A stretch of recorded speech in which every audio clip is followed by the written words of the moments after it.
নোয়াখালীতে বন্যায় ক্ষতিগ্রস্ত পরিবারের মাঝে মানবিক সহায়তা দিয়েছে স্পেন প্রবাসী বাংলাদেশিরা। শনিবার দুপুরে বেগমগঞ্জ উপজেলার চৌমুহনীর পাবলিক হল অডিটোরিয়ামে বেগমগঞ্জ, সেনবাগ ও নোয়াখালী সদর উপজেলার 140টি পরিবারের মাঝে এ সহায়তা দেওয়া হয়। রামনগর শান্তি সংঘের প্রধান উপদেষ্টা ও জিরতলী ইউনিয়ন পরিষদের চেয়ারম্যান শামসুল আলম লাবদুর সভাপতিত্বে রামনগর শান্তি সংঘের সার্বিক সহযোগিতায় মানবিক সহায়তা প্রদান অনুষ্ঠানে প্রধান অতিথি ছিলেন বেগমগঞ্জ উপজেলা নির্বাহী কর্মকর্তা আরিফুর রহমান।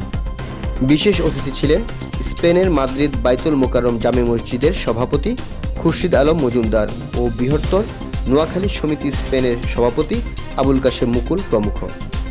বক্তব্যে অতিথিরা বলেন, প্রবাসীদের শ্রম ও কষ্টে অর্জিত অর্থ দেশের কল্যাণে সবসময় কাজ করে গেছেন, দেশের ক্রান্তিলগ্নে পাশে রয়েছেন। তাই বন্যায় অসহায় মানুষদের মাঝে এইসব অর্থ বিতরণ করা হচ্ছে।